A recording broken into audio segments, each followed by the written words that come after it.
Welcome to Meet the Candidates 2023, a voter education program brought to you by the Shakopee Chamber of Commerce. My name is Tim Zunker, and I'm the president with the Shakopee Chamber and Visitors Bureau. Our hope is that these candidate interviews and profiles will help you, the voter, understand your choices when it comes to the 2023 special election for Shakopee City Council. We ask voters to arm themselves with the information necessary to make educated choices and to make casting your vote a priority. Please visit the Shakopee Chamber website at shakopee.org to find out more information about the upcoming special election for Shakopee City Council. Now I'd like to introduce Ian Osborn, who is running for the council seat in the special election. Ian, thank you for joining us today. Please tell us a little bit about yourself. Well, first, thank you very much, Tim, for hosting this Meet the Candidates thing. I really appreciate what you do for the city of Shakopee, and I want to thank you for that. My name is Ian Osborn. I am 33 years old. I'm an attorney here in Shakopee. I ran for the last general election. Didn't win that one, but I guess I didn't get the message, and I'm running again just in case it goes better this time.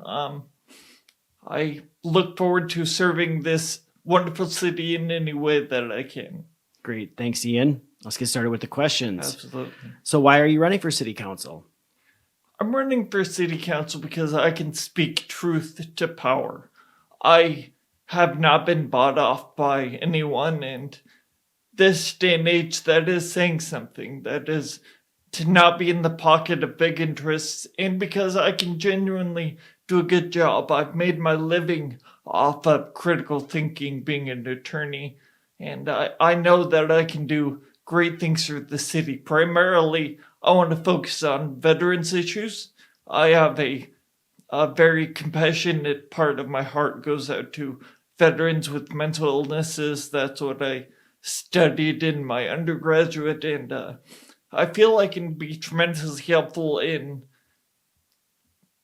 helping to develop new strategies to deal with this overwhelming problem.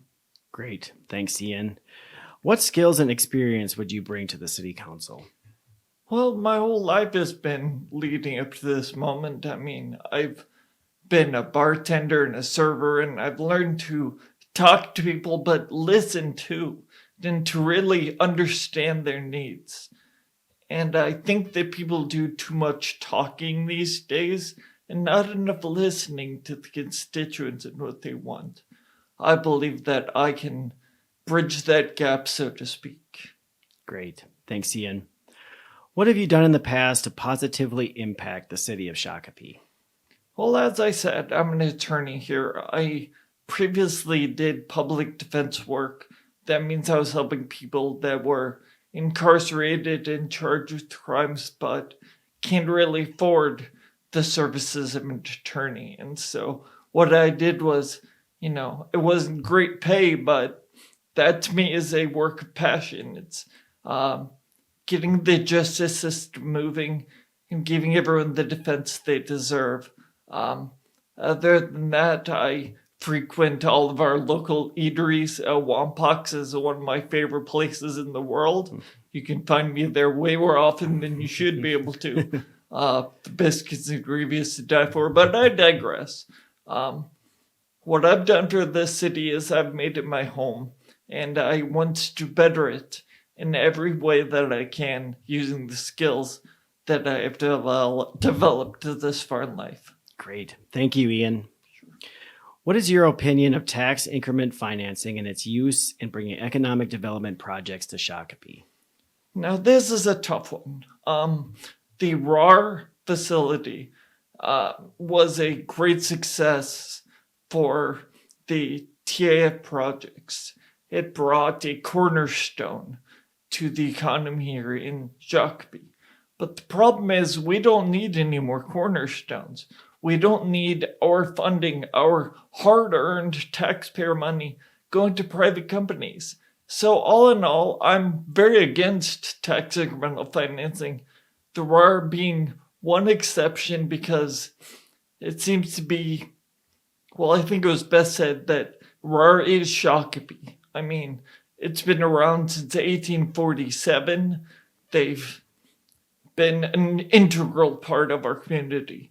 And I feel that when they had tough times and they needed to expand, those benefits directly impacted everyone in the city. As far as new developments goes, we don't need more of that. We have a steady flow of people coming in, new businesses wanting to start right here because we have done such a great job at creating a thriving economy in the midst of a terrible, terrible national depression, pretty much. So I feel that a TIF project is basically using a defibrillator. It's shocking the economy into working. We don't need that. We need responsible growth at a reasonable rate. We don't need a jump start right now. Great. Thank you, Ian. Expanding on economic development, what role should the city of Shakopee have in attracting new businesses to Shakopee or helping existing businesses expand? Sure. I feel the primary goal of the city of Shakopee should be to create a safe environment and to create a place where businesses want to come. We've already done that, and we need to continue doing that by keeping taxes low, our streets safe and plowed with this weather. That's definitely important, keeping everything open. But seriously, it's the last thing we want is to turn into mini Minneapolis and have windows broken, things burned down. The goal should be keeping the city safe, and that by itself will attract businesses. I mean, it's made me want to live here. It's made me want to call this place my home. Great. Thank you, Ian.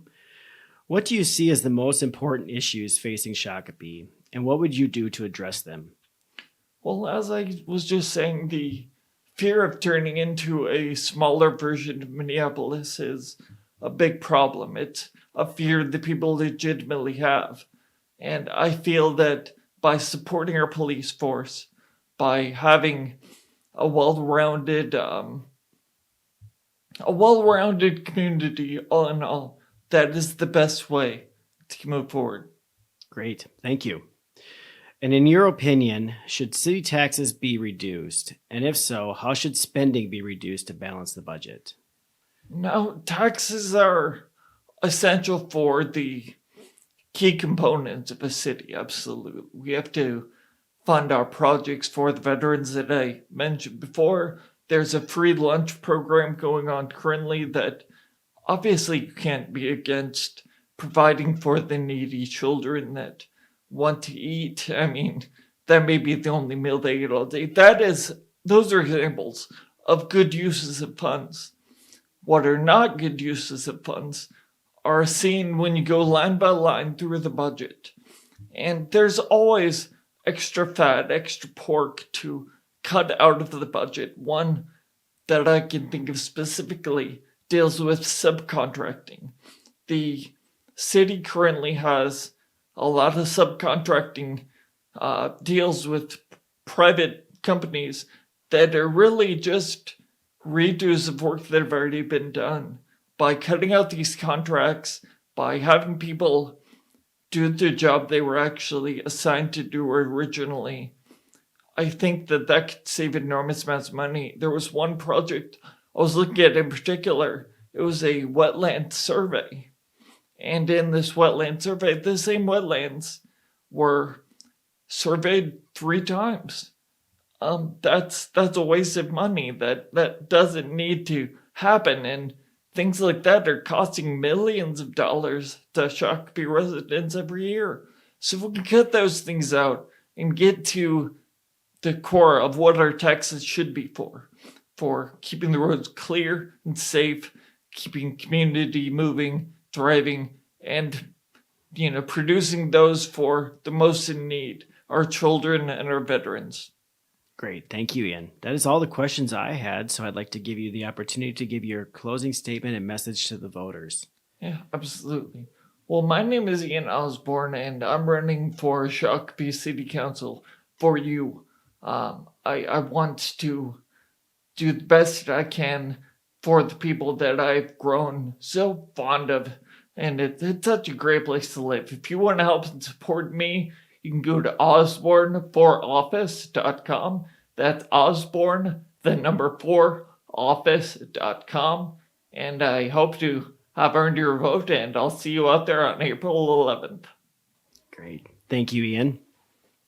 The views expressed in these interviews are those of the candidates, not those of the Chamber and Visitors Bureau. The Chamber is sponsoring these interviews as a service to the community and has gone to great lengths to ensure the objectivity. The Chamber does not endorse any candidate, but seeks to provide you, the citizens and voters of Shakopee, with the information you need to make an informed choice. The Shakopee Chamber and Visitors Bureau extends a sincere thank you to the candidates. Thank you again, Ian. We appreciate your time and your service to our community by running for office. You are performing an important service to us all. Again, thank you for joining us for this edition of Meet the Candidates 2023. Thank you, Ian. And thank you very much, Tim. Thank you.